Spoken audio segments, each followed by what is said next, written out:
Hi there, welcome along to the Sports Express Show. Thank you so much for being with us once again. We're back again for our brand new videos looking at the Euro 2020 last 16 encounters that are going to be happening this weekend and of course next week, my brother. Yeah. Sanele Melane, I am the Newswa, as we always do this thing. You know the story. You know the story. Yeah. Right, my brother. Yeah. We got the games, the group stages are done and dusted. Done. So now it's the business end of the tournament. Yes. It's almost getting towards crunch time. Yes. And we're really excited about this one. No, we're really excited. It's one of those situations where you can't wait for the chafe to just fly away. Yeah.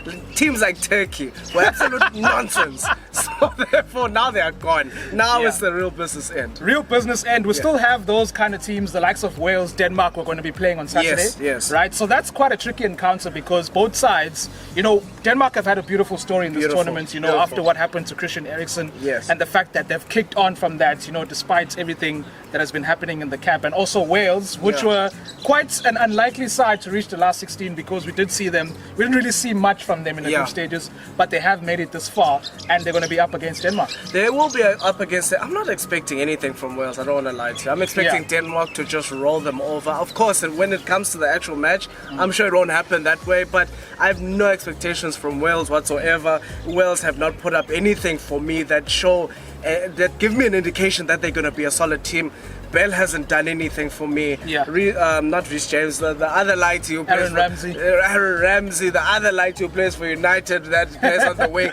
Not even worth it Daniel to know James. that one done nothing for me. Okay, they've done absolutely nothing for me, so I'm not expecting much, but I am expecting a beautiful game from Denmark, and boy have they played some beautiful football. That's why we're even mentioning them right now, even beyond the Eriksen situation. I think maybe they even banded together because of that situation.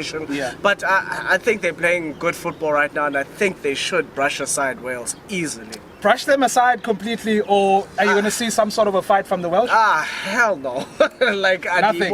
Nothing. Sure. Not even a pulse. I really am expecting nothing from Wales. Nothing. We'll come back to this one. Right, we got the Italians up against Austria. Now that seems quite an easy game on paper, but we all know that Austria are quite a tricky customer to deal with, and obviously Italy have started this tournament in fantastic form. They haven't conceded a goal as yet, so you would expect them to get over a line in this one. I will expect them to get over the line. I don't think it will be as easy as the other games that they've had, but I think they should cross over the line with a 1-0 win. I think they will maintain their clean sheet. I think they are a very well organized team. Austria will try obviously to sit back and hit them on the counter just to frustrate them. So I don't think Italy won't have it completely their way. But I think they should at least by 1 goal win. Do you put the Azzurri now in the favorites tag because they were dark horses before the tournament? And from what you've seen from them in the group stages, given how defensively solid they are, going forward, they got the goals, they got the attacking talent? Okay, for me, I still say they're dark horses. I don't want to lie to you. I still feel not favorites yet. Not favorites yet. I think they should go up against a team like a Belgium or a Portugal to see whether they really are what we think they are. Because for me, I'm not quite yet convinced. I'm much better Italy, 100%, 100-fold much better Italy. But in this case, I just don't feel like they're just convincing enough just yet. So brush aside Austria, we'll see who they face next. then if they beat that team, then I will say, okay, in the quarterfinals.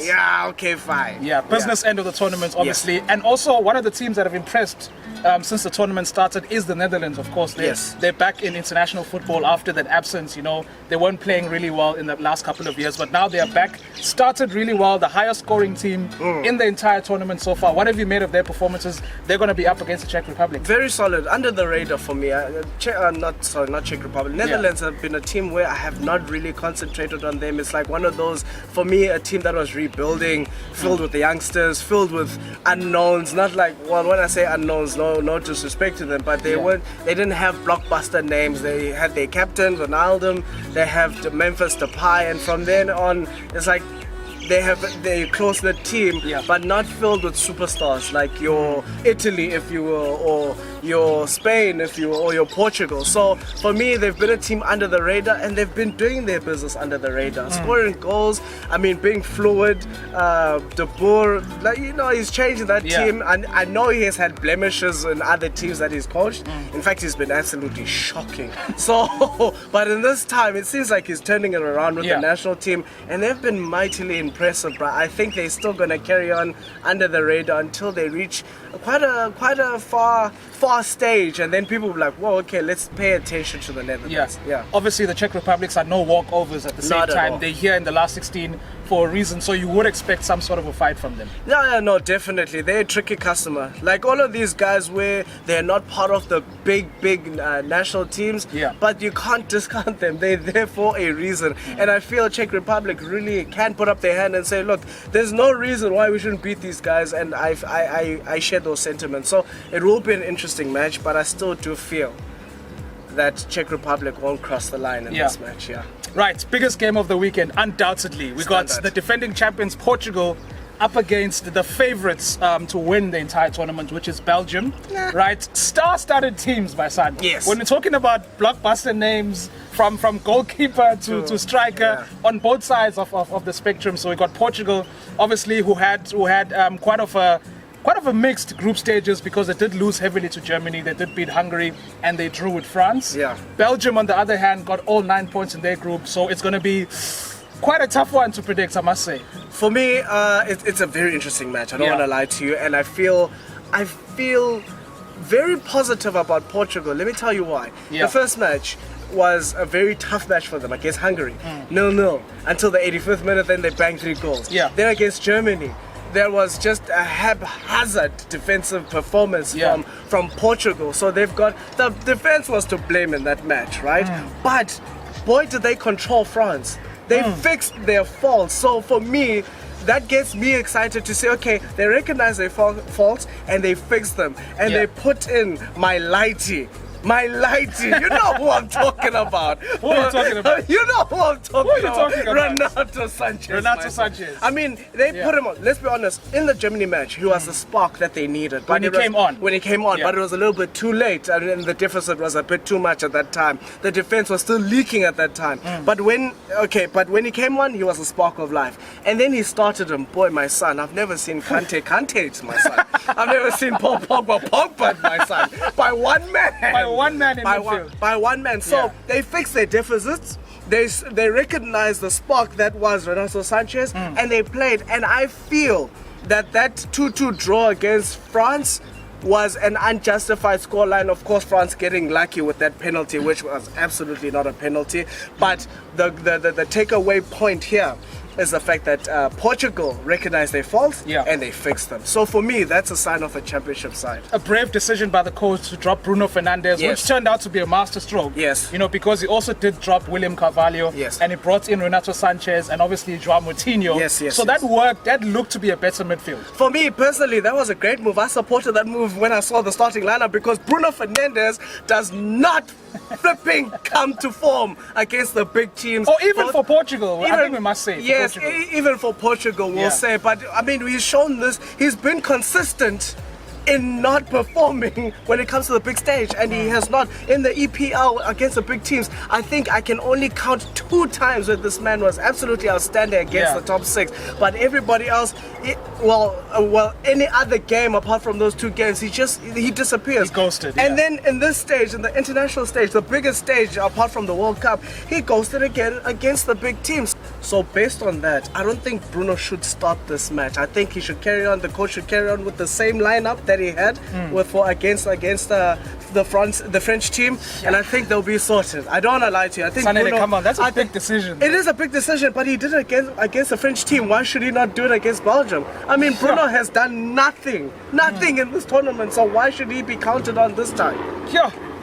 Big decisions. He's got a headache on his hands.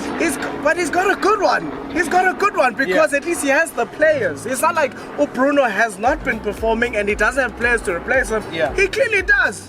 And when he did, look what happened. So I think he should go ahead and just cut the boy. The boy isn't performing for the national team. He's not performing when it comes to the big games. Yeah. He's just not he doesn't have big match temperament like his elder, like the GOAT. Right. So based on that, he should not start. Oh, obviously, Ronaldo is the top scorer in the tournament right now. But the other big game that we have to touch on, my brother, is of course at Wembley, England up against Belgium. Now, the tricky thing for England was that they didn't wanna. Well, some of the people in England didn't want to finish top because it was going to mean that they were going to have a hard game in the last 16. But it would have gone either way because they could have played France or they could have played Germany or Portugal. So there was no easy game for England, but they are going to be up against Germany.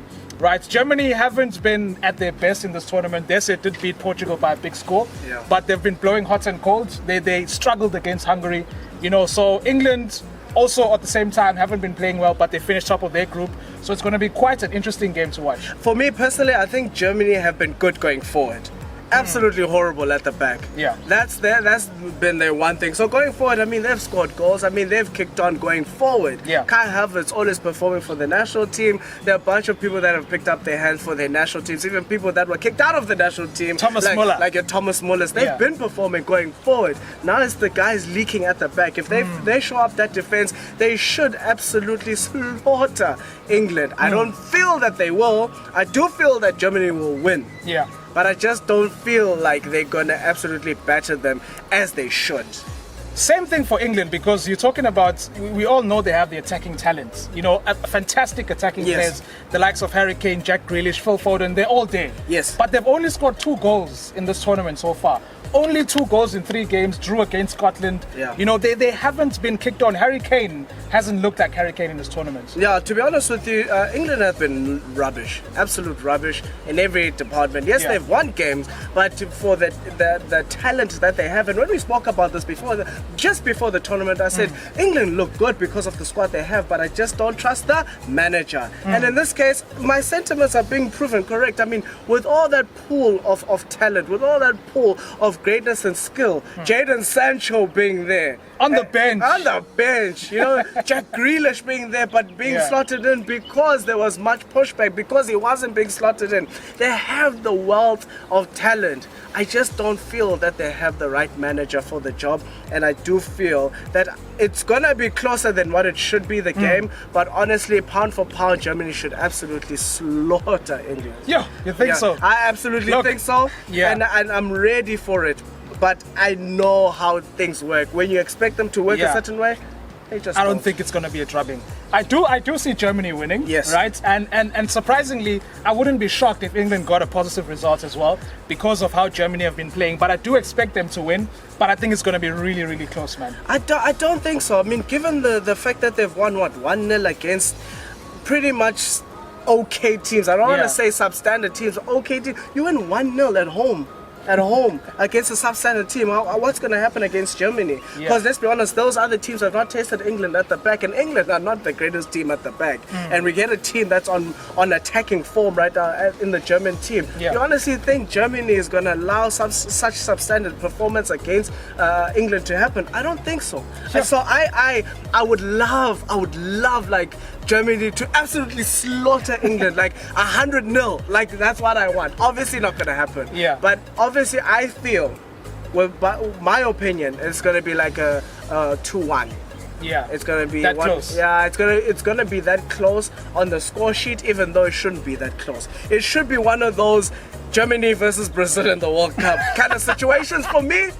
But you know how reality works. Wow, this guy is underestimating England. But obviously all the last 16 games are going to be happening on the weekend as well as next week's. Kicking off on Saturday as well. We're going to see all those games happening, and we are looking forward to it, to see who's going to be making the quarterfinals. And obviously we are towards the business end of the tournament, so it's really exciting. Yeah, this is the business end. This is where the big boys rise up. We're not quite there yet. There's still some minor teams that have to move aside, like your Wales, absolutely trash, and England. So once those guys move away, then we can get a real footballing tournament. Anyway, guys, thank you again for tuning in. Make sure that you please comment, like, and subscribe. Press the notification bell so that you can be notified of our latest videos, and we'll catch you again next week. Thanks, Adios. guys. Peace.